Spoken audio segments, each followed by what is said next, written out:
China's population is declining faster than any country in human history, and the nation is now on track to lose half of its population by the year 2050. This is what we call depopulation, and it's a concerning trend that is going to completely upend the world as we know it today. Now, a lot of countries are going to be dealing with depopulation in the coming decades, like Japan, Italy, and Spain, to name a few. But no one is going to have a harder time dealing with it than China, thanks to its authoritarian one-child policy, which has absolutely decimated the amount of young people living in the country. But what is the problem with depopulation exactly? Well, a few things. First, let's start with the obvious. Depopulation means you have a dying society. As a country's population decreases, so too does its culture, its identity, and its ability or desire to make a positive impact on the world. Second, depopulation has some serious financial consequences, as we're now seeing in Japan and will continue to see in China.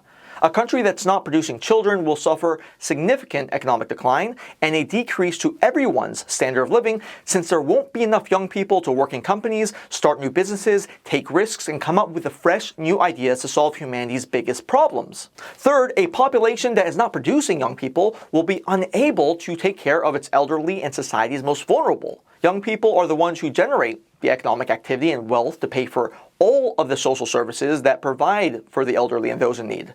Here in the US, Social Security was set up during an era in which there were 42 workers for every one retiree, and retirees had a life expectancy of only 65, the age in which they qualified for benefits.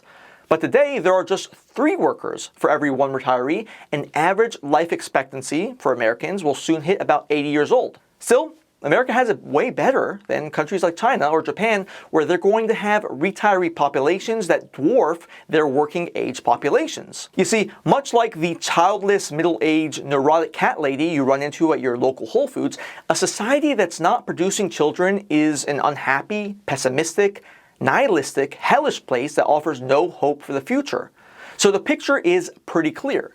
If we want a better world, we should learn from China's terrible example and promote policies that actually incentivize families to have more children, because there literally is no future without them.